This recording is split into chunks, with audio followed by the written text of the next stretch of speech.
आज की जो राजनीति है, जैसा कि सभी देखते हैं, जात पात और धर्म के ऊपर हो रही है। देखिए, जो सत्ता में बैठी भाजपा है उसकी तो दुकान कहो इसको। पॉलिटिक्स में कब से आए और इसका रीजन क्या था? हर कारण के पीछे कोई कारण होता है। मैं आपसे ये जानना चाहूँगा, भ्रष्टाचार को रोकने के लिए आपकी पार्टी के 3 बड़े कदम क्या होंगे? देखिए, भ्रष्टाचार को रोकने के लिए सबसे पहले मुखिया को ईमानदार होना पड़ेगा।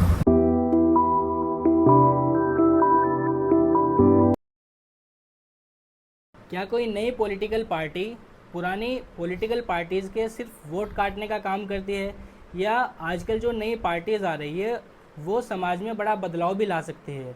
आज इन सभी सवालों के जवाब देने के लिए हमारे साथ मौजूद है हमारे आज के गेस्ट मिस्टर आज़ाद अली जी, जो जन अधिकार पार्टी के संस्थापक है। सर, आपका बहुत बहुत स्वागत है। बहुत बहुत शुक्रिया। सर, सबसे पहले मैं चाहूँगा आप थोड़ा अपने बारे में और अपने पार्टी के बारे में व्यूअर्स को इंट्रोड्यूस कराएं। सबसे पहले तो मैं आपके टॉक चैम्बर पॉडकास्ट का धन्यवाद करता हूं कि आप लोगों ने भी एक अच्छी शुरुआत की है और एक समाज में अच्छा मैसेज दे रहे हैं, हर तरीके की आवाज़ उठा रहे हैं। और आपने अच्छा सवाल किया कि आप पॉलिटिकल पार्टी बनाए हैं तो क्यों बनाए हैं, क्या रीज़न है। देखिए, वैसे मैं कई बार इस बात को क्लियर भी कर चुका हूँ, लेकिन जितनी बार भी कोई न्यूज़ चैनल या कोई भी प्लेटफार्म पे पूछा जाएगा भाई क्यों पार्टी बनाई है, हम उतनी बार जवाब इसलिए ज़रूरी है देना या देंगे क्योंकि हम चाहते हैं हमारी बात समाज तक जाए, समाज तक हमारी हर बात पहुँचे। ये सवाल आप ही के मन में नहीं, बहुत सारे लोग जिला हरिद्वार में, देहरादून में हैं जो इस सवाल को कई बार करते हैं कि भाई पार्टी क्यों बना ली आपने, इतना आसान नहीं है, समय लगेगा। तो खैर, इसका जवाब हम बहुत बार दे भी चुके हैं, लेकिन मैंने जैसे कहा जितनी बार सवाल किया जाएगा हम उतनी बार इसका जवाब इसलिए देंगे। हम चाहते हैं बच्चे बच्चे को पता हो आखिरकार जन अधिकार पार्टी जनशक्ति क्यों बनी है, क्या इसका कारण है। तो इसका 3 उद्देश्य हैं हमारे। एक उद्देश्य ये है कि समाज के अंदर जो समानता की बात करती है पार्टी है, चाहे वो आज सत्ता में बैठी भारतीय जनता पार्टी हो, चाहे देश की विपक्ष की सबसे बड़ी पार्टी कांग्रेस पार्टी हो, और चाहे जितने भी क्षेत्रीय दल हों, ज़्यादातर समानता की बात तो करते हैं पर समानता दिखाई नहीं देती। और समानता के नाम पे वोट लेने की का भी काम करते हैं, कई बार जीत के भी आते हैं, लेकिन समानता नहीं दिखाई देती। तो हमारा सबसे पहला उद्देश्य ये है कि जन अधिकार पार्टी जनशक्ति में इन तमाम पॉलिटिकल पार्टियों से जो समानता की बात करती है पर समानता दिखाई नहीं देती, उसको ख़त्म करना है। कि भाई हमारा जो देश है, हमारा जो भारत देश है, ये हर जाति हर धर्म का है और हर किसी का इस पर उतना ही अधिकार है। तो भेदभाव, असमानता क्यों? तो सबसे बड़ा उद्देश्य हमारा यही है। जिस दिन हम वजूद में आ गए या जिस दिन भी हमें जनता ने एक बार मौका दिया, हम वो समानता लाने का काम करेंगे जो अभी तक देश की बड़ी बड़ी पार्टियां नहीं ला पाई। दूसरी बात, समाज में या ये कह लीजिए पब्लिक के बीच में, हमारे देशवासियों के बीच में विकल्प खुले रहने चाहिए। और जब विकल्प खुले रहते हैं तो कंपटीशन होता है, कंपटीशन होता है तो सामने कॉम्पिटिटर खड़ा होता है। तो जब कॉम्पिटिटर होता है सामने, कंपटीशन होता है, तो लोगों के पास एक चॉइस होती है, लोगों के पास एक ऑप्शन होता है। उसको ये नहीं लगता कि जैसे कहीं एक धारणा बनी थी उत्तराखंड में कि भाई उत्तराखंड में तो सिर्फ 2 ही पार्टी हैं, एक भाजपा और एक कांग्रेस। क्यों भाई? यहाँ पे एक समय पे बीएसपी के 11 एमएलए रहे हैं उत्तराखंड में, और खास तौर पे जिला हरिद्वार में 8 एमएलए रहे हैं। क्यों है यहाँ भाजपा कांग्रेस? यहाँ पर यूकेडी के 3-3, 4-4 एमएलए जीत के आए हैं। यहाँ पर निर्दलीय हर बार 2, 3, 1, 2 जीत कर आते हैं। तो ये कहना तो वाजिब नहीं है कि सिर्फ 2 ही पार्टी हैं। हाँ, ये कह सकते हैं कि यहाँ पर तीसरे विकल्प के तौर पे या विकल्प के तौर पे मजबूती से यहाँ पे अन्य दलों ने काम नहीं किया। लेकिन हमें मात्र अभी 2 साल हुए हैं पार्टी की घोषणा किए हुए। 2 साल के भीतर हमारे पास आज लाखों के पास मेंबर हमारे पहुँचने वाले हैं। तो हमें पूरी उम्मीद है कि हम जिस उद्देश्य से पार्टी को बनाकर लेके आए थे, हमारा वो उद्देश्य हमें पूरा होता नज़र आ रहा है।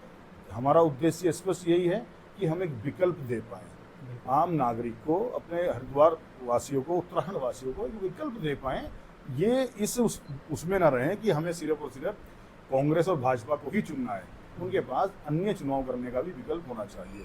दो, तीसरा हमारा उद्देश्य ये है कि जन अधिकार पार्टी जनशक्ति हर जाति हर धर्म को साथ लेके चल रही है।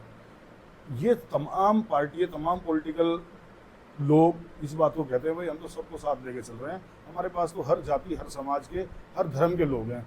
लेकिन जब उन्हें नेतृत्व देने की बात आती है, जब उनसे लीडरशिप उनकी उस समाज की मजबूत करने की बात आती है, या ये कह लो उनकी हिस्सेदारी उनको देने की बात आती है, वहाँ पर भेदभाव हो जाता है। ये जो तीसरा उद्देश्य मैंने बताया, पहला दूसरा तीसरा, ये तीनों उद्देश्य हो जो कटु सत्य है।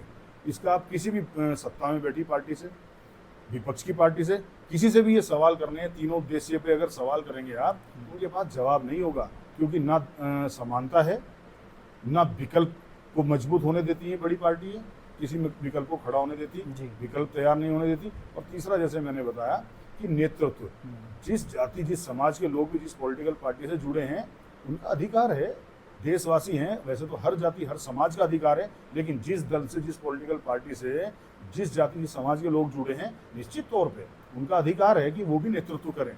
लेकिन होता ये है कि वोट ले लिए जाते हैं पर नेतृत्व करने की या लीडरशिप करने की लाइन नहीं दी जाती। तो हमारा तीसरा उद्देश्य ये है कि जैसे आज हमारी पार्टी में जन अधिकार पार्टी जनशक्ति इसी उद्देश्य के साथ आई है कि भाई जिस जाति जिस समाज का व्यक्ति भी जन अधिकार पार्टी जनशक्ति से जुड़ा होगा, या जिस जाति जिस समाज के लोगों ने आज खास तौर पे पार्टी पे भरोसा करके साथ चल रहे हैं, तो सबसे पहले उनको नेतृत्व करने का मौका दिया जाएगा। चाहे उसमें एससी समाज का लोग हो, चाहे उसमें मुस्लिम समाज के लोग हों, चाहे उसमें पिछड़ी जाति के लोग हों, और चाहे उसमें सवर्ण समाज के लोग हों। तो जिस जाति का भी व्यक्ति पार्टी के अंदर होगा, हमारा उसको स्पष्ट कहना है आप लीड करो, नेतृत्व करो, अपने समाज को मजबूत करो, अपने समाज को मजबूत करने के साथ साथ अपने समाज से अच्छे लोगों को आगे लाओ। और जब हर समाज हर जाति से नेतृत्व होगा, लीडर होंगे, वो अच्छे लोगों को आगे लाएंगे, और जब अच्छे लोग होंगे तो निश्चित तौर पे देश में, राज्य में, समाज में बदलाव होगा। आज हालात उसके उलट हैं, तो कारण सीधा सीधा यही है कि उनको नेतृत्व नहीं किया जा रहा जो उस चीज़ को बदलना चाहते हैं। नेतृत्व कौन कर रहे हैं? गिने चुने लोग। तो ये तीन उद्देश्य के साथ हमने पार्टी का विस्तार किया। आप पॉलिटिक्स में कब से आए और इसका रीज़न क्या था? Good question. हर कारण के पीछे कोई कारण होता है। हमें लगभग 18-20 साल सक्रिय राजनीति में हुए, और वजह जैसे आपने सवाल किया क्या कारण रहा होगा, वजह यह है अभी भी बहुत कुछ ऐसा ही चल रहा है कि छोटा गांव हो, कोई बड़ा गांव हो, उस क्षेत्र का विधायक हो या सांसद हो, हर गांव में सिर्फ 4 या 5, हद है 10 लोग उसके होते हैं। इसके अलावा उन्हें ना वो अपने विधायक को जानते, ना वो विधायक उन लोगों को जानता, और ना वो सांसद जानता, ना वो लोग उनको जानते। ठीक है, एक विधायक एक सांसद एक आदमी से व्यक्तिगत नहीं जुड़ सकता, नहीं मिल सकता, ये समझ में आता है। लेकिन उन 10 लोगों के अलावा यदि उस गांव में 10 लोग और हैं जो सक्रिय हैं, लीड कर सकते हैं और मजबूती से साथ भी खड़े हैं उसके या किसी और के, क्योंकि पक्ष विपक्ष होना जरूरी है, विपक्ष में ही खड़े होते हैं, लेकिन उन लोगों को मौका नहीं मिलता। सदियाँ बीत जाती हैं, एक एक गांव में वही 5 लोग 4 लोग वो ऐसे हैंडल करके लेके चलते हैं कि कोई हिम्मत ही नहीं कर पाता। तो हमारा देखिए, हमने ये बहुत बारीकी से देखा कि जिसका दादा प्रधान रहा, उसका बेटा, उसका बेटे का बेटा, उसका पोता प्रधानी की तैयारी कर रहा है। ठीक है, जिसके घर में राजनीतिक लोग रहे वो राजनीति करने की बात कर रहे हैं आगे, और जो जिनके अंदर काबिलियत है, जिनके अंदर कला है, जो कर सकते हैं, ऐसे बहुत सारे लोग हैं, लेकिन उनको कभी चांस नहीं देते। चाहे वो हारते रहें जीतते रहें, उससे मतलब नहीं है, लेकिन ये है कि उन लोगों को मौका नहीं मिलता। या ये कह लीजिए खास तौर पे कि भाई समाज सेवा के साथ साथ राजनीति करने का भी अधिकार हर किसी का है, हर किसी का अधिकार है, कोई भी कर सकता है, लेकिन उनको चांस नहीं मिलता। तो ये हमने बहुत बारीकी से देखा। हम चाहते थे कि हम भी समाज हित में कुछ करें, राजनीति कुछ करें, लेकिन जब हमने ये बारीकी से देखा चारों तरफ की घूम फिर के सिर्फ कुछ ही लोगों के हाथ में ये तंत्र रहता है, इस तंत्र को ओपन नहीं छोड़ा जाता कभी, तो तभी से हमारा मन था कि पॉलिटिक्स में आएंगे और एक हर जाति हर समाज से एक लीडरशिप खड़ी करेंगे मजबूत, जिसके अंदर इच्छा होगी उसको आगे लाने का काम करेंगे। आज जिला हरिद्वार में एक व्यक्ति भी जन अधिकार पार्टी जनशक्ति में मेरे साथ ऐसा नहीं, इसको मैंने जबरदस्ती बोल रखा है चलो मेरे साथ चलो या तुम्हें मेरे साथ चलना है, जिसके अंदर इच्छा है जो चाहता है राजनीति करना उसको आगे बढ़ा रहे हैं हम। तो इसी उद्देश्य से या इसी नज़र से काफ़ी सालों पहले ही देखा हमने कि भाई अगर कोई व्यक्ति राजनीति करना चाह रहा है तो सबसे पहले ये देखा जाता है इसके पास पैसा कितना है, इसके पास बैकअप कितना है। तो अगर किसी व्यक्ति के पास पैसा नहीं है तो इसका मतलब ये नहीं होना चाहिए वो राजनीति नहीं कर सकता या समाज के लिए काम नहीं कर सकता। कांसीराम जी के पास कोई पैसा नहीं था, लेकिन उन्होंने एक नेतृत्व दिया और अपने समाज को मजबूत करने का काम करा। राम मनोहर लोहिया साहब के पास पैसा नहीं था, लेकिन उन्होंने बहुत बड़ी क़यादत खड़ी करी। ऐसे बहुत सारे उदाहरण हैं, तो हम उसी उदाहरणों पे चलना चाहते हैं कि ये ज़रूरी नहीं है कि अगर पैसा होगा तो ही राजनीति में आगे चला जाएगा। हमारे पास कौन से करोड़ों अरबों रुपए हैं, लाखों रुपए पड़े हैं, हम भी समाज के अपने टीम से अपने लोगों के सहारे एक दूसरे को मजबूत करते हुए आगे बढ़ रहे हैं। तो यही एक कारण है राजनीति में आने का कि अगर हमें किसी ने सपोर्ट नहीं किया और हम चाहते थे राजनीति में आगे आना, कोई बात नहीं, लेकिन हम जरूर ऐसा सपोर्ट करेंगे कि कुछ लोगों को नेता बनाएंगे जिनके अंदर नेता बनने की इच्छा होगी और जो वाकई में समाज के लिए काम भी करते हैं। सर, आपकी पार्टी का जो नाम है जन अधिकार जनशक्ति पार्टी, ये बहुत अट्रैक्टिव नाम है, पब्लिक इससे बहुत अट्रैक्टिव होती है। तो ये सिर्फ अट्रैक्ट करने के लिए है या लोगों के लिए, लोगों के हक के लिए बात भी होती है? देखो, लोकतंत्र में सबसे पहला अधिकार जनता का है। बिल्कुल, हर चीज़ पे जनता का अधिकार है। अगर लोकतंत्र है तो जनता का अधिकार है, लेकिन होता क्या है, बात तो करते हैं भाई जनता की, लेकिन जनता को अधिकार नहीं मिल पाते। तो हमने तो थोड़ा सोच समझ के इसलिए नाम रखा जन अधिकार पार्टी, भाई जनता का अधिकार है, ठीक हो गया। सदा कोई नहीं रहा, ना हम रहे ना कोई रहेंगे, ना कई लोग पहले रहे वो रहे, आगे भी दुनिया चलती रहेगी, दुनिया का दस्तूर है, लोग आएंगे जाएंगे, लेकिन जनता का अधिकार बना रहना चाहिए। तो जन अधिकार पार्टी हमने उस पर रखा। रजिस्ट्रेशन में हमें जन अधिकार पार्टी खाली मिल नहीं रहा था, तो हमें लगा कि इसको और मजबूत करने के लिए क्या नाम जोड़ना चाहिए। हमने जनशक्ति जोड़ा सलाह करके पूरी पार्टी के लोगों से। जनशक्ति का मतलब जनता की ताकत, तो जन अधिकार पार्टी नाम हमने इसीलिए रखा है कि जनता का अधिकार से जुड़ा नाम होगा। हमें हमेशा बीच बीच में हमारी पार्टी का नाम जब भी लेंगे तो ये ध्यान रहेगा कि भाई नहीं, ये जनता के अधिकार के लिए पार्टी होगी। आपने कभी पार्टी के जो आपके मेंबर हैं उनके अगेंस्ट जाके भी कोई फैसला लिया है? अभी तक तो ऐसी नौबत नहीं आई और उम्मीद है कि अध्यक्ष होने का मतलब ये नहीं होता कि आप अपने कार्यकर्ता से हटके कोई फैसला लेने लगो या अपनी पार्टी के पदाधिकारियों से हटके कोई फैसला लेने लगो। तो अभी तक तो ऐसा नहीं हुआ और उम्मीद है ऐसी नौबत कभी नहीं आई। तो जैसे कि लोग कहते हैं पॉलिटिक्स में जाना पावर का सबसे अच्छा रास्ता है, तो आप पॉलिटिक्स में मेन पावर के लिए आए या सेवा करने के लिए? तो ये सेवा भी तभी हो सकती है जब आपके पास ताकत होगी। तो ताकत जो है, सबसे बड़ी ताकत एक ही है। अगर जनता जनार्दन आपके साथ खड़ी है तो वो उससे बड़ी पावर कुछ नहीं है, क्योंकि जनता जनार्दन ही ऐसी चीज़ है जिस पार्टी की आज जो भारतीय जनता पार्टी देश की सबसे बड़ी पार्टी अपने आप को बोल रही है, दुनिया की सबसे बड़ी पार्टी अपने आप को बोल रही है, इसका कभी एक भी सांसद नहीं हुआ करता था। लेकिन ये देश की जनता है, आज देश की जनता ने उसे इतना बहुमत दिया है कि वो दुनिया की सबसे बड़ी पार्टी कह रही है अपने आप को, है बड़ी पार्टी है भी इस समय। तो बात यही है, देखिए सबसे बड़ी पावर तो जनता है और जनता का जुड़ाव हमारे साथ सीधे डायरेक्ट है। पार्टी के तमाम कार्यकर्ताओं के साथ, तमाम पदाधिकारियों के साथ आम जन का जुड़ाव है और जब आम जन का जुड़ाव होगा तो पावर जो होगी वो सबकी होगी, ना कि किसी एक की। सर, आज से पहले आपने अभी तक कोई इलेक्शन लड़ा है? पार्टी के बैनर पे अभी हमने कोई इलेक्शन नहीं लड़ा है, लेकिन यह है कि हाँ, इस बार नगर निगम का जो चुनाव आया था हमने 3 लोगों को समर्थन किया और 3 में से 2 लोग वो जीते भी हैं। तो पार्टी का समर्थन रहा। नगर निकाय चुनाव थे जो पीछे हरिद्वार ज़िले में, उसमें 2 लोग जीते भी हैं और ग्राम पंचायत के चुनाव आए, उसमें सिंबल नहीं होता, लेकिन यह है कि समर्थित प्रत्याशी होते हैं, उसमें कई सारे प्रधान जीत के आए हैं। हाँ, ये कह सकते हैं कि पार्टी के अपने सिंबल पे, पार्टी के अपने प्लेटफार्म पे कोई बड़ा चुनाव नहीं लड़ा है, लेकिन उम्मीद है 2027 का चुनाव जन अधिकार पार्टी जनशक्ति के बैनर पे बहुत मजबूती से पार्टी लड़ने जा रही है। सर 2027 में जो इलेक्शन होने वाले हैं उसमें आपकी पार्टी कितनी सीटों पर इलेक्शन लड़ेगी? देखिए, हर पार्टी चाहती है, हर दल चाहता है कि प्रदेश में जितनी भी सीटें हैं वो तमाम सीटें लड़े, सारी सीटों पे चुनाव लड़े। लेकिन हमने इसके साथ साथ एक रणनीति और बनाई है कि हम जनता के ऊपर थोपने वाला चुनाव नहीं लड़ेंगे। क्योंकि चुनाव आएगा, चुनाव के टाइम पे बहुत सारे लोग आपके पास टिकट मांगने आ जाएंगे। क्योंकि बहुत लोग ऐसे होते हैं जिनको खाली इंटरेस्ट होता है चुनाव लड़ने का, जीत हार सेकंड होता है। तो हम उस जीत हार के साथ साथ ऐसे कैंडिडेट का चुनाव करेंगे कि जो सिर्फ और सिर्फ जनता के ऊपर या प्रशासन के ऊपर, तंत्र के ऊपर, सरकारी अमले के ऊपर बोझ ना हो, खाली खर्चा ना हो। अगर हमें लगेगा इन सीटों पर हम मजबूती से चुनाव लड़ रहे हैं और हम किसी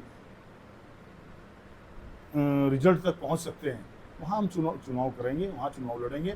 और यदि वहाँ की जनता, वहाँ के लोग पार्टी को एक्सेप्ट करेंगे, स्वीकार करेंगे, तो वहाँ चुनाव लड़ेंगे। जबरदस्ती चुनाव लड़ने वाला काम नहीं करेंगे। अभी तक उम्मीद है कि हम 15 सीटों पे चुनाव लड़ने की पोजीशन में हैं और 15 सीटों पे चुनाव जो लड़ रहे हैं वहाँ हम स्वीकार्य हैं और उनकी जनता के भरोसे चुनाव लड़ रहे हैं और जनता की डिमांड पे चुनाव लड़ रहे हैं। तो अगर हमारी ये एक्सेप्टेशन बढ़ी, स्वीकार्यता बढ़ी, तो 70 की 70 भी लड़ सकते हैं। बिल्कुल। और अगर हमारी लगेगा हमें स्वीकार्यता 15 पे है अभी, तो हम 15 ही लड़ेंगे। तो चुनाव उतनी सीटों पे लड़ा जाएगा जहाँ पर जनता चाहिए। सर, अपनी पार्टी बनाने से पहले क्या आपने कभी किसी बड़ी पार्टी के साथ भी काम किया है या सब कुछ आपने खुद से ही किया है? पूरी जवानी खा गई कांग्रेस हमारी है भाई। और एक आज़ाद अली की थोड़ी ना, कितने आज़ाद अली, कितने फरमान, कितने कितने ऐसे तमाम युवा हैं जो बूढ़े हो गए लेकिन कुछ नहीं मिला उन्हें। तो जो आपने अभी सवाल भी किया था पार्टी बनाने का कारण, वो यही था कि भाई लीडर बनना बहुत लोग चाहते हैं लेकिन उन्हें सपोर्ट नहीं मिलती, तो नेता बनने नहीं देते, या ये कह लीजिए। तो ऐसे यही हाल इन पार्टियों का भी रहा है जिसमें हम रहे। कांग्रेस पार्टी में रहे हैं, लंबे समय तक रहे हैं। लड़ाई नेतृत्व की थी, लड़ाई हक की थी, लड़ाई यही थी कि भाई हिस्सेदारी की थी। और टिकट तो खैर दिया नहीं, हमें नहीं दिया या हमारे किसी और व्यक्ति को नहीं दिया, समाज के किसी और आदमी को नहीं दिया। लेकिन धीरे धीरे धीरे धीरे इतना ज़रूर समझ में आया कि हमारी हिस्सेदारी जो संगठन में होती थी वो भी घटते घटते बहुत ही कम कर दी थी। और उसका नतीजा ये है कि हमने समय रहते इस दलदल से बाहर आ गए। तो नहीं तो जो परसों कांग्रेस की कार्यकारिणी की जो लिस्ट आई है उसमें तो बिल्कुल ही इन्होंने एक तरीके से पूरे समाज की इंसल्ट करके रख दी। क्योंकि इंसल्ट इसलिए बोल रहा हूँ मैं, वोट चाहते हैं कि अल्पसंख्यक का खासतौर पे 100% मिले, 99 मिल जाए तो उसमें भी तकलीफ होने लगती है। उसको वोट चाहते हैं 100% मिले, लेकिन जब हिस्सेदारी या संगठन में पद देने की बात आई तो वहाँ सिर्फ 3, 3.5, 4% कर दिया। तो ये धीरे धीरे धीरे धीरे कांग्रेस ने पिछले 20 सालों से घटते घटते ऐसी स्थिति में ले आए अभी कि पहले 4 टिकट उत्तराखंड में देते थे, 4 या 5 देते थे, 4 देते थे। अब सिर्फ 2 टिकट देते हैं। उन 2 में से भी जो चुनाव हार गया दोबारा उसको टिकट नहीं मिलने वाला है। तो ये भी भूल में हैं जो आज विधायक हैं हमारे कांग्रेस के बैनर पे, कि शायद इनको लगता है हमारी पार्टी है, जिस दिन चुनाव हार गए दोबारा टिकट नहीं मिलेगा इनको। और उसके बाद ये ना खुद के लायक बचेंगे ना पार्टी के लायक बचेंगे। क्योंकि आज जितना भी तमाम वो काम करते हैं, जितनी भी कोशिश करते हैं, वो पार्टी के लिए करते हैं और पार्टी को सब कुछ समझते। तो ऐसे कितने लोग हैं जो समझते थे, लेकिन समय पे बहुत लोगों को समझ आ जाती है, हमें भी समझ आ गई। तो कांग्रेस ने लंबे समय काम किया है, खूब झंडे डंडे उठाए हैं, खूब जिंदाबाद किए, खूब कोशिश करी कि अच्छा नेतृत्व अपने समाज को भी दे पाएँ, खूब कोशिश करी कि भाई सब समानता बनी रहे। तो लेकिन ये सब वहाँ देखने को नहीं मिला। और आज तो हालात इतने दुर्भाग्यपूर्ण ऐसे होते जा रहे हैं कि दुर्भाग्य से ऐसे होते जा रहे हैं कि जो सेकुलर तो कहते हैं अपने आप को, पर सेकुलरिज्म इन पार्टियों के अंदर अब दिखता नहीं है कहीं भी। तो बहुत सारे कारण रहे हैं, उनसे अलग हो गए। सर, जैसा आपने अभी बताया आपके पार्टी को अभी 2 साल हुए हैं, तो इन 2 सालों में आपने पब्लिक के लिए ऐसे क्या काम किए हैं जिससे कि पब्लिक आपको चुने? देखिए, अगर हम बात उत्तराखंड की करते हैं, चर्चित विषय हमारे यहाँ रहे हैं, क्योंकि आज सबसे ज़्यादा ज़रूरत है, अगर देश के अंदर या प्रदेश के अंदर सबसे ज़्यादा आवश्यकता है बहन बेटियों की इज्जत आबरू की। आज अगर सबसे ज़्यादा ज़रूरत है तो कहीं ना कहीं महिला सुरक्षा की, और अगर इसके अलावा ज़रूरत है तो रोज़गार की है। इसके अलावा अगर ज़रूरत है तो करप्शन ख़त्म हो, तो समाज हित में जनहित के यही मुद्दे होते हैं। और सबसे ज़्यादा अगर प्रदेश में कोई भी महिला से या किसी बिटिया से लेके किसी बच्ची से लेके कोई भी प्रकरण सामने आया, चाहे वो अंकिता भंडारी हत्याकांड हो, चाहे वो कोई सा भी ऐसा महिला से जुड़ा प्रकरण रहा हो, तो हमारी पार्टी के कार्यकर्ताओं ने, पदाधिकारियों ने मजबूती से इसको उठाया है। और बेरोजगारी को लेके, पेपर लीक को लेके, तमाम तरीके के ऐसे जितने भी प्रकरण हुए, हर प्रकरण पे आवाज़ उठी है पार्टी की तरफ से। और करप्शन को लेके हमने कई सारे ऐसे अफसर थे जो भ्रष्टाचार में डूबे थे, उन पर मुखरता से आवाज़ उठाई, निडर होकर आवाज़ उठाई। और कईयों पे तो ऐसा असर भी हुआ कि सरकार को या ये कह लो शासन प्रशासन को उन पर संज्ञान लेके उन्हें हटाना तक पड़ा। तो हमने जनहित की हर वो आवाज़ उठाने का काम किया जो जनहित से जुड़ा मामला होगा, और आगे भी पार्टी जनहित से जुड़ा कोई भी प्रकरण होगा, हमेशा उसकी आवाज़ बनती रहेगी। सर, अगर आगे चलकर आपकी पार्टी के विधायक जीत जाएंगे, जो भी मेंबर इलेक्शन लड़ेंगे, और उनमें से कोई भ्रष्टाचार के मामले में पकड़ा जाता है, तो उसके खिलाफ आप लोगों का पहला एक्शन क्या होगा? अब गारंटी तो हम भी दे सकते हैं जी। और मोदी वाली गारंटी नहीं देंगे। हमारी ये गारंटी रहेगी कि हमारा आज जो प्राथमिकता है जिला हरिद्वार के अंदर, जिसका असर शायद धीरे धीरे देखने को मिल गया, हमारी प्राथमिकता है कि जो करप्शन है, जो दलाली है, चाहे वो थाना चौकी हो, शासन प्रशासन हो, तहसील हो, एसडीएम हो, बिजली विभाग हो, तमाम तरीके के विभागों में एक दलाली का मंच बिल्कुल ओपन खुला चलता है। आप पैसे दीजिए, आपका काम होगा। आप पैसे दीजिए, कई बार गलत को सही और सही को गलत करवा लीजिए, लेकिन वो एक आदत बनती जा रही है। वो एक धीरे धीरे ऐसी आदत बनती जा रही है जो धीमा जहर है, जो आने वाली कल की नस्लों को भी खा जाएगा। तो हम कल की बात तो कल करेंगे, लेकिन अभी की अगर हम बात करते हैं तो हमने बहुत सारे थाना चौकी में दलाली हो रही थी, वो दलाली बंद करा दी। बहुत सारे डिपार्टमेंट में पैसे लेके काम नहीं कर रहे, पैसे के बिना काम नहीं कर रहे थे, बिना पैसे के काम कर रहे हैं। हमने वो रिश्वतखोरी खत्म कर दी। और जन अधिकार पार्टी जनशक्ति के अंदर एक भी कार्यकर्ता और एक भी पदाधिकारी ऐसा नहीं होगा जो पैसे दे के काम कराएगा, दलाली करेगा। तो एकदम कुछ नहीं होने वाला है, लेकिन असर उसका दिखने लग गया। आज जन अधिकार पार्टी जनशक्ति के साथ जो भी जुड़ा है, वो सबसे पहले इस मन से जुड़ता है, भाई ठीक है, पार्टी से जुड़ना है, आज़ाद अली से जुड़ना है, तो सबसे पहले देखो वहाँ काम होगा तो होगा, और नहीं होगा, गलत काम होगा तो नहीं होगा, लेकिन दलाली वलाली का काम नहीं होगा। और अगर मैं पार्टी से जुड़ के सोचूं कि दलाली करके कोई काम बन जाएगा या दलाली वाला काम करना है, तो वो हमने ख़त्म कर दिया है। तो कल अगर हम किसी ताकत में आते हैं, अभी छोटे स्तर पे ये काम हो रहा है, बड़े स्तर पे होगा। और जब कहीं ना कहीं जनहित के लिए काम होता है, करप्शन के खिलाफ कहीं कोई आवाज़ उठती है और उस पर मजबूती से काम किया है, तो निश्चित तौर पे उसका रिजल्ट भी मिलता है और समाज में देखने को मिलता है। तो अभी से हमने तो करप्शन पे एक मजबूती से काम कर रखा है, और आने वाले वक्त में जैसे आपने बोला अगर MP MLA होंगे, उस दिन हम बड़े स्तर पे, उस स्तर पे, विधानसभा स्तर पे, संसद स्तर पे मजबूती से उठाएंगे और वहाँ भी उसका असर देखने को मिलेगा। सर, आपकी पार्टी परिवारवाद को किस तरह से देखती है? परिवारवाद तो तब होगा जब हमारी पार्टी में कोई ऐसे लोग होंगे, भाई ठीक है, एक ही घर के 4 लोग हैं, 5 लोग हैं और पांचों के पांचों पदाधिकारी हैं, या वो पांचों के पांचों चुनाव लड़ना चाह रहे हैं।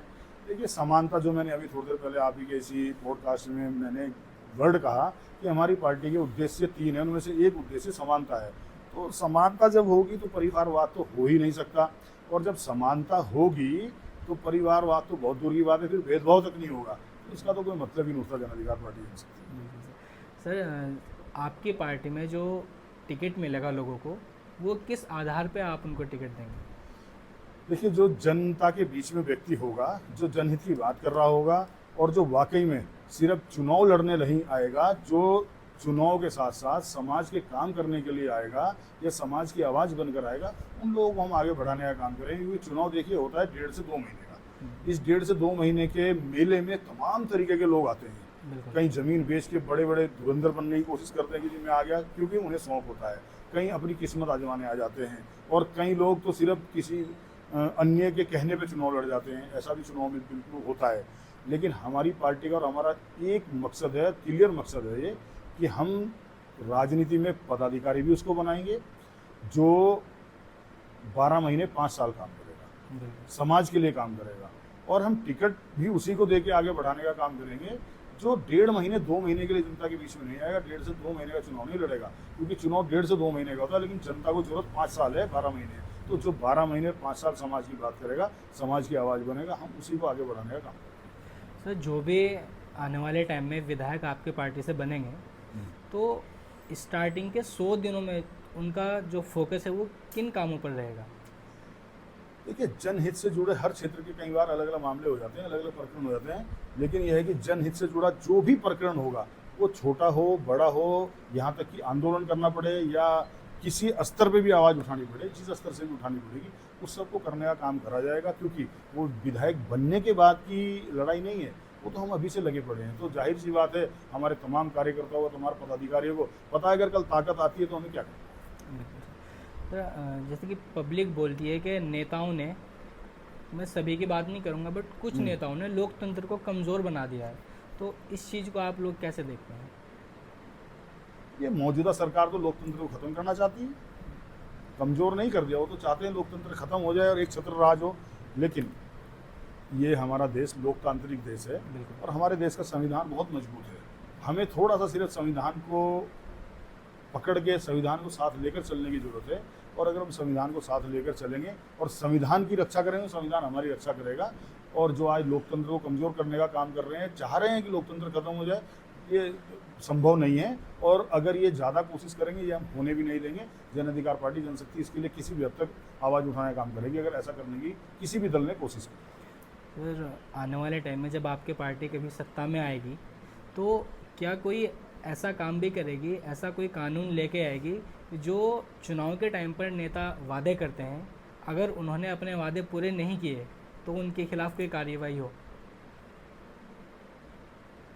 हाँ, अगर झूठ या धोखा देके जनता को कुछ लोग सत्ता में आने की या जीतने की कोशिश करते हैं, ऐसे लोगों पे अंकुश लगना चाहिए, कोशिश की जाएगी। संभव हुआ तो ये अच्छा है, क्योंकि गुमराह करके और किसी को झूठ बोलकर, धोखा देके अगर कोई भी व्यक्ति जीतने की कोशिश कर रहा है, जीत रहा है, या जनता के साथ छल कर रहा है, तो उसके भी खिलाफ कुछ तो होना चाहिए।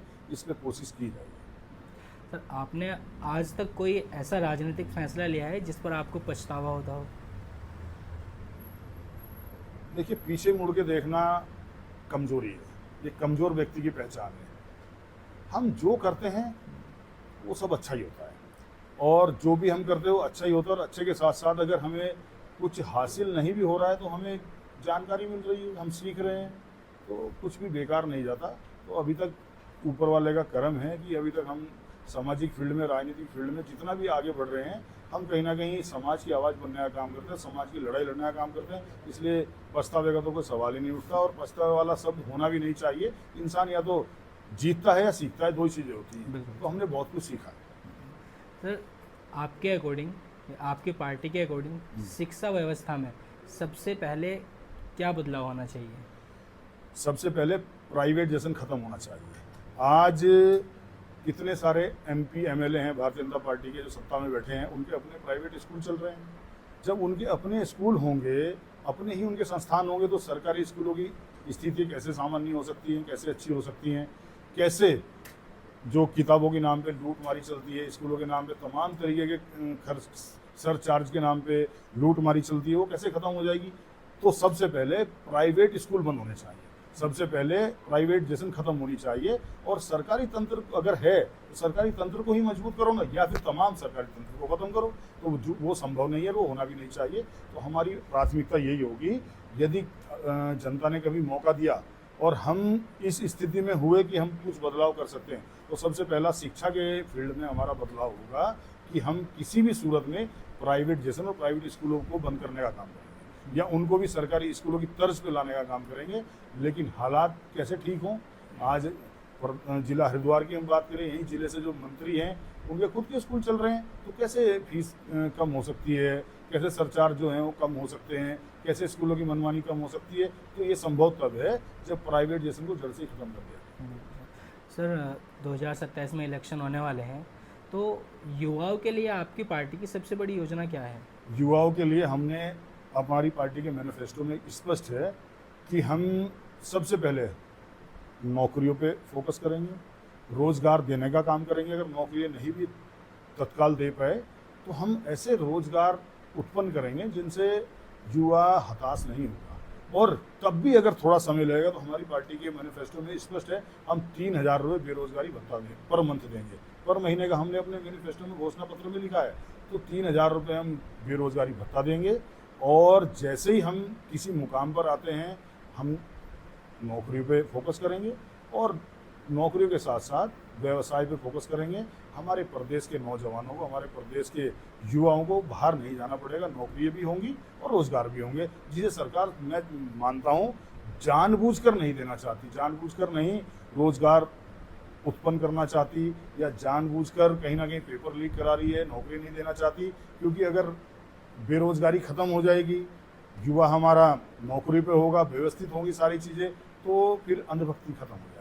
और अंधभक्ति खत्म होगी तो आज जो सत्ता में बैठी सरकारें हैं वो सिर्फ अंधभक्ति के भरोसे चल रही है। उनके पास कोई ऐसा विजन नहीं है जो कल देश के लिए बेहतर हो। उनके पास कोई तत्काल में ऐसा कोई पॉलिसी नहीं है जिसको देश देखे, देश का नौजवान देखे, तो देश के विकास की कहीं उसमें विकास नज़र आ रहा हो। तो ये सब और सब सिर्फ बेचो और देश को कमज़ोर करो, बेचो और उस पर चल रही हैं। तो इनको तमाम व्यवस्थाओं को बदलने का हम करें। सर, महिला सुरक्षा जो कि आज के टाइम में एक बहुत बड़ा मुद्दा है, तो इस मुद्दे के लिए, महिला सुरक्षा के लिए आपकी पार्टी का रोड मैप क्या है? देखिए, जैसे एक हमारे प्रदेश में अभी पिछले 5-4 सालों में सबसे हाईलाइट केस एक ही रहा है, अंकिता भंडारी वाला जी। लेकिन अंकिता भंडारी के हत्यारों को अभी तक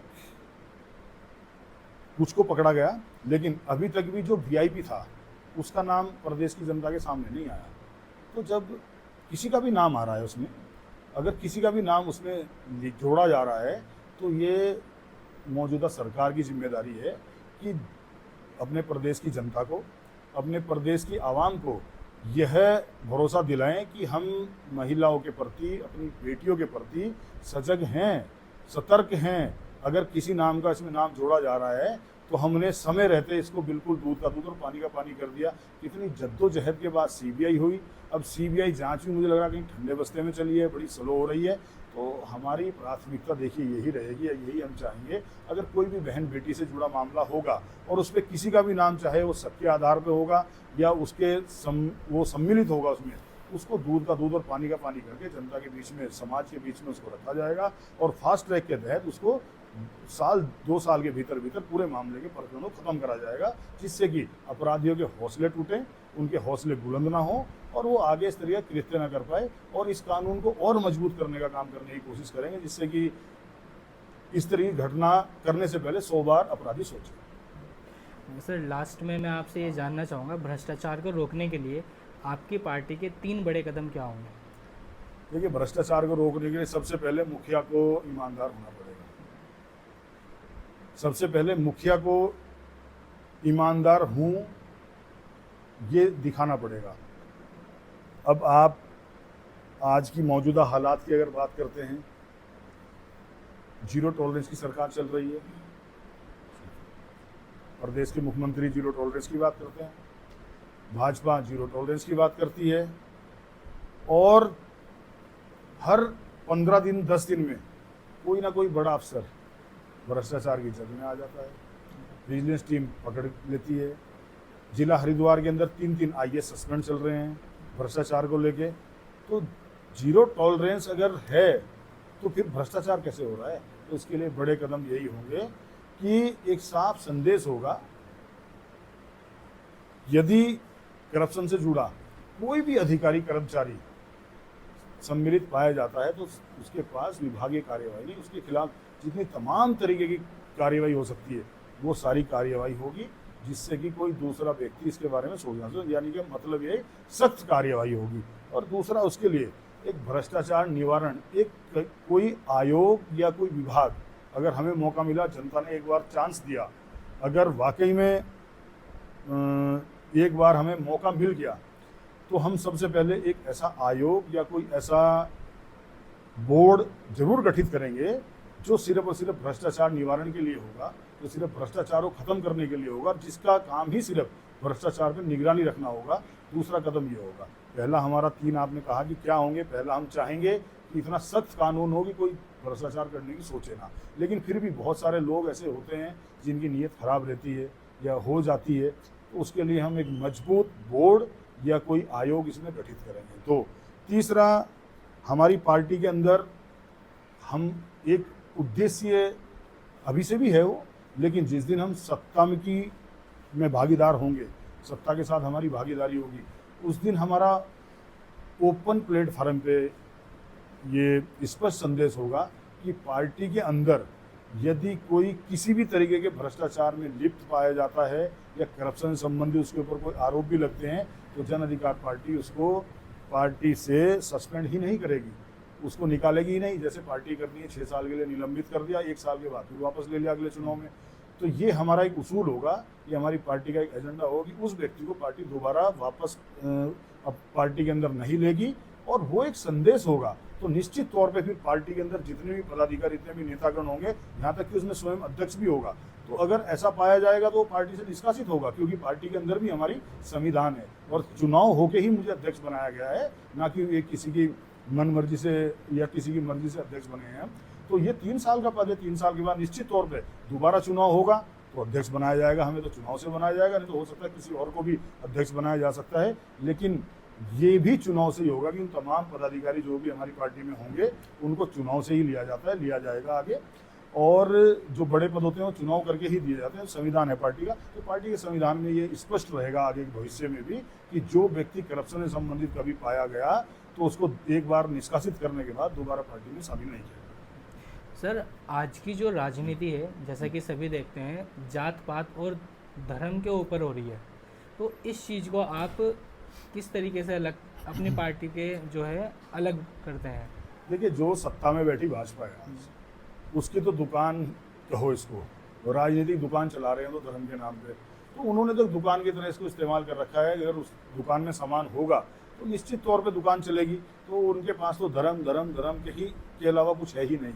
लेकिन मैं इसका गुनहगार, इसका दोषी मानता हूँ विपक्ष को, वो चाहे उत्तर प्रदेश का समाजवादी पार्टी का विपक्ष हो, जो जिस स्टेट में भी विपक्ष में मजबूत है, उत्तराखंड में चाहे कांग्रेस हो, चाहे किसी राज्य में भी जहाँ पर भी विपक्ष में कोई भी दल है, मैं इसका गुनहगार उसको मानता हूँ। भाई जिसकी सत्ता चल रही है धर्म के नाम पे, वो तो चलाएगा, वो तो सत्ता की धर्म की बात करेगा, वो तो लगातार करेगा, लेकिन विपक्ष की जो जिम्मेदारी है उसको विपक्ष नहीं निभा पा रहा, उसका जिम्मेदार मैं विपक्ष को मानता हूँ। तो जब विपक्ष इतना कमजोर हो चुका कि वो धर्म की बात करके राजनीति कर रहे हैं, विपक्ष जो है उसमें दबे पांव बात कर रहा है, मजबूती से आवाज़ नहीं उठा पा रहा है, क्योंकि विपक्ष को लगता है कि शायद देश जो है सिर्फ किसी एक वोटर से या किसी एक धर्म से चलने वाला है। नहीं चलने वाला है भाई, ये देश, इस देश में अगर सत्ता में आना है तो हर जाति हर समाज के वोट से आप आ पाएंगे और सबको साथ लेकर ही चल पाएंगे, नहीं तो उसका टाइम पीरियड जो है बहुत लंबा नहीं होगा। तो आज विपक्ष कहीं ना कहीं इस पर खामोश है। तो जन अधिकार पार्टी जनशक्ति, दिन फिर मैं इस बात को कह रहा हूँ, जिस दिन हमें मौका मिला सत्ता में आए, हम इस पर भी एक मजबूत कानून बनाएंगे जो धर्म की बात करेगा, जो धर्म के नाम पे इस पर सुप्रीम कोर्ट ने, चुनाव आयोग ने तमाम तरीके के कानून बनाए हैं, लेकिन वो कानून कहीं ना कहीं इम्प्लीमेंट नहीं होते वो कानून कहीं ना कहीं ग्राउंड पे मजबूती से काम नहीं हो रहा उन पे। उन कानूनों के तहत अगर कार्यवाही, तो कितने सारे सत्ता में बैठे आज विधायक सांसद जेल में चले जाएं।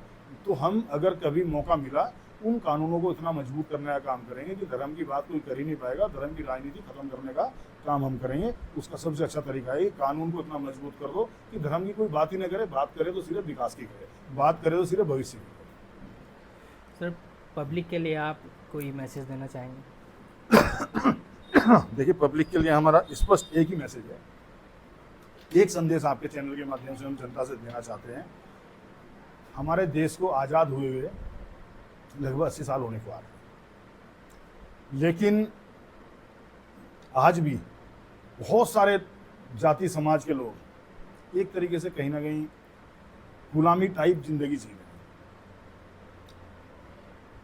कुछ को लगता है कि अगर हम कांग्रेस से हट गए तो भाजपा सत्ता में बनी रहेगी, कुछ को लगता है अगर हम भाजपा से हट गए तो शायद हिंदू समाज या हिंदू धर्म खतरे में आ जाएगा, कुछ को लगता है कि दाएं बाएं बिल्कुल नहीं देखना है, बस जिस पार्टी से जुड़े हैं, जिस दल से जुड़े हैं, इसी से जुड़े रहें, और कुछ को लगता है कि जहाँ मैं जुड़ा हूँ वही सबसे बेस्ट है।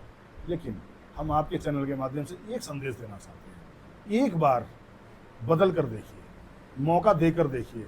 खास तौर पे उत्तराखंड में जन अधिकार पार्टी जनशक्ति को एक बार मौका देकर देखिए। आप खुद कहेंगे कि वाकई में भाजपा और कांग्रेस, जो आज़ाद अली कहते हैं, जन अधिकार पार्टी के पदाधिकारी कहते हैं कि भाजपा और कांग्रेस एक ही सिक्के के दो पहलू हैं, तो एक बार इनसे हटकर जन अधिकार पार्टी के बैनर पे आके समाज के लिए काम करके देखिए, आपको लगेगा कि वाकई में समाज के लिए काम कैसे होता है। तो मैं यही संदेश देना चाहूँगा, वोट आपको देना ही है, सपोर्ट आप कर ही रहे हैं, पिछले 80 सालों से लगभग 75-80 सालों से दे ही रहे हैं किसी न किसी दल को। एक बार अपने लिए भी करके देखिए, क्योंकि जन अधिकार पार्टी जनशक्ति किसी जाति धर्म की, किसी समुदाय की नहीं है, ये हर जाति, हर एक आम नागरिक की पार्टी है जो वाकई में समाज के लिए कुछ करना चाहता है। तो हमारा संदेश आपके चैनल के माध्यम से रहेगा, एक बार अपने लिए भी कुछ करके देखिए। बहुत भाजपा, कांग्रेस, अन्य दलों के लिए करके देख लिया, एक बार जन अधिकार पार्टी जनशक्ति के करके देखिए, आपको बदलाव निश्चित तौर पर नजर आएगा। और जो जो हमारे वादे हैं, हम उन इरादों के साथ इन वादों को करके आए हैं कि हम निश्चित तौर पर 100% रिजल्ट देंगे और समाज खुद कहेगा कि वाकई में दल, पार्टी ऐसी भी होती हैं कि जो कहा वो किया। सर, आपका बहुत बहुत शुक्रिया टॉक चैम्बर में आकर हमारे जर्नी का हिस्सा बनने के लिए। दोस्तों, अगर आपको यह एपिसोड पसंद आया हो तो वीडियो को लाइक और शेयर ज़रूर करें और साथ ही साथ टॉक चैम्बर चैनल को सब्सक्राइब भी करें। मिलते हैं अगले एपिसोड में एक नए गेस्ट के साथ।